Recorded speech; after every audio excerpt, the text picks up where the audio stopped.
Hello viewers. Over the years I've been on prepper and survival forums going back to the early days. There are a lot of preppers and survivalists out there that said we're off grid, we've got our own place, we've got our own little group and nobody can find us. Okay, very good in theory. Practicality, and no, it doesn't really work. And there are a lot of reasons. One is that humans are inherently noisy. If you've been out camping or hiking, things like that, I've had a lot of problems with it myself, wildlife photography and stuff, and national parks, that sort of thing.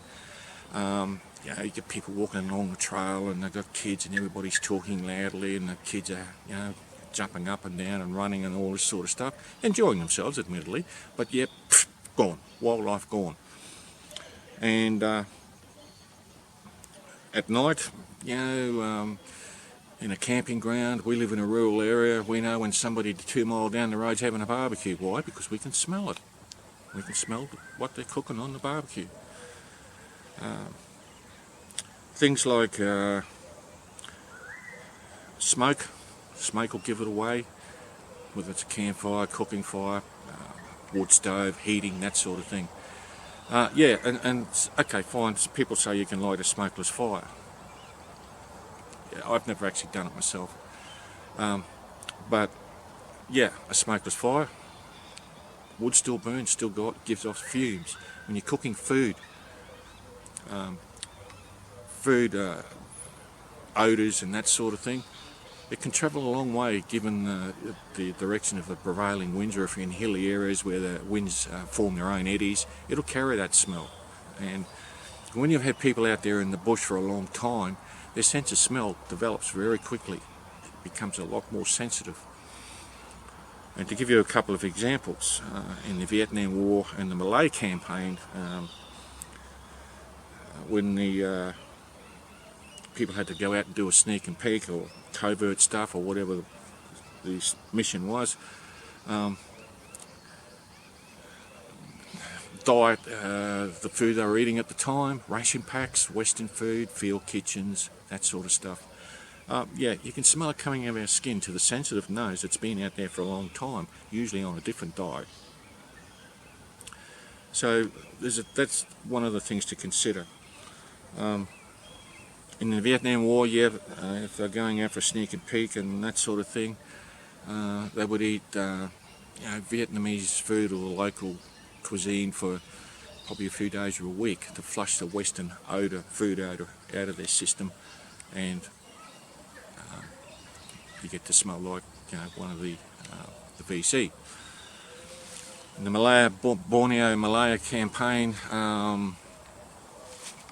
with British Commonwealth troops, including Australians and New Zealanders, at a time when Malaya was trying to fight for its own independence. They had insurgencies, the typical pinko under every bed, communist insurgency, yada yada yada, in those times. Field hygiene, yes.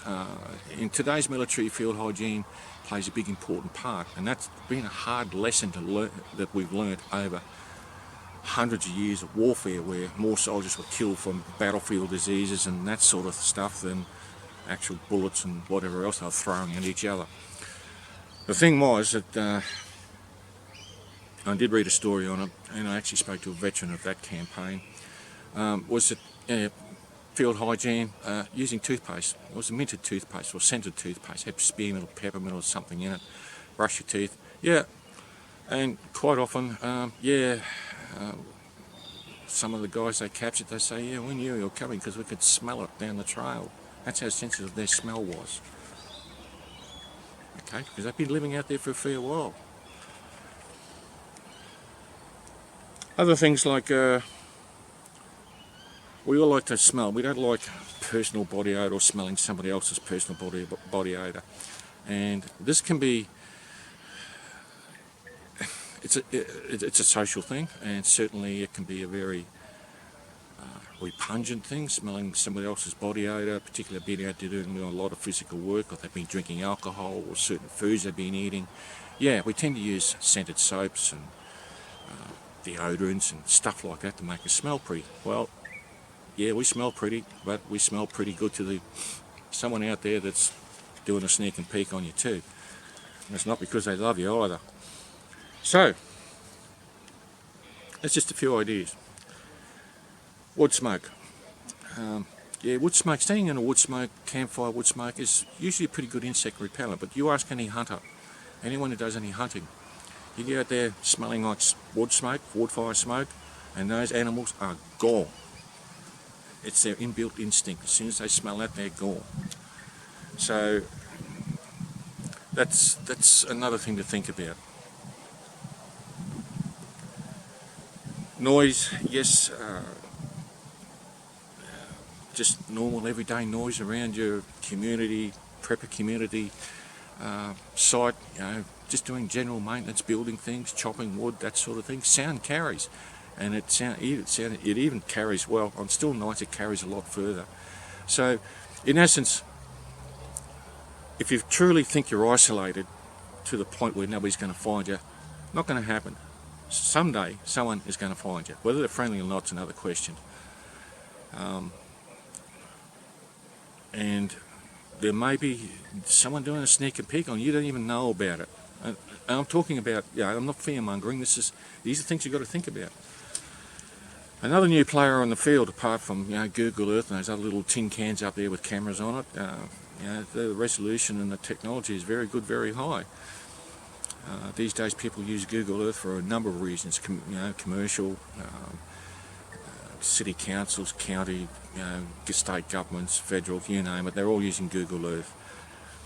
And I wouldn't be surprised if some people are actually using it out there in the prepper survival community already before the technology goes down. They're using technology before it goes down. Nothing wrong with that. Gives it the edge. Why not? If you're looking for a place to go or whatever, use the technology. It gives you that edge before it all goes to crap. But there's a new player on the block, and we all know about military drones. Whether we've seen them in the news stories, or we've actually spoken to veterans, or seen documentaries from the latest conflict zones. These little puppies. This is mine. It's only a puppy, this one. Still trying to learn how to fly it. Haven't been too successful. But on at least 2 occasions in the last 12 or 18 months of hiking, I have seen at least 2 drones, and they've had the camera on me. Now, whether, for whatever reason, I don't know, finding the operator is another thing. And drones are a thing that you can't dismiss, because while I've got a power source to power these things up and have a look at the video on it, in the short term, maybe the medium term, these things, most of the time you can't even see them, you can't hear them. And let's be realistic about it. I mean, everybody uses them for recreational use, governments use them, they're being used in commercial areas, they're being used in agriculture areas with large properties where it's much easier and cheaper and human resources and that sort of thing to run one of these things around the boundary of a property looking at livestock or whatever the hell they want to look at. They're becoming very popular. The big dogs of these, yes, they are far more sophisticated. They can fly much higher, much further. The cameras are getting better on them. The pilots are very skilled, and I'll give you a YouTube called Drone Girl. Lives in Ireland. Man, she can make that thing dance. Very good YouTube video if you want to have a look at it. She's got a drone, and she does a lot of evaluation on different types of drones. Aussie Mark is another one. Does a lot of drone footage.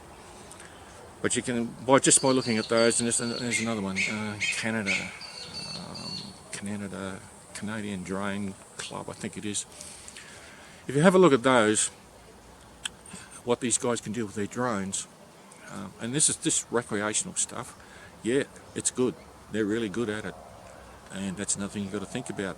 There are going to be people out there in the prep you, and when the crap hits the fan, whatever way it does, while they've still got a means to charge, fly and download video on these, they can do a sneak and peek on you. Saves on human resources. Maybe technology you might want to look at yourself. we've got to have people out there to find out what's going on in a local area. Saves on human resource and a lot of other resources, sending people out there to have a look around. And these can probably see a lot more from up there than people can see at ground level. But that's just an example. So that's the new player on the block. They can be used for good reasons and they can be used for bad reasons. And big ones, like that one in the creek bed. I was with my 12-year-old granddaughter it was this year, Anzac Day, Australia. Yeah, guy had one of the big one, I think it was a DJI one, and he had it flying relatively low. I heard it. It sounded like a beehive somewhere, so I thought, good, there's a wild beehive around, we'll go and have a look at it, see if we can find it. And as I looked up, there was a drone. Probably about 100 yards away from me. I could hear it was relatively low, and the red light was on, I think, but certainly the camera was pointing at me, because I had this camera and I actually took a photo of it. So the ball game is changing as far as detecting people who think they're way off grid to the point where they can't be found. It's changing with technology. It's changing with simple day-to-day things that you're doing around your community, around your off-grid prepper site, survival site, that sort of thing. Noise, smells. These, sight, they can enhance our sight. They can cover a lot more ground than we could.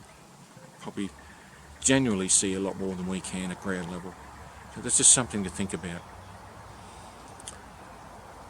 Alrighty, a few things to think about, and thanks very much for watching. See you later.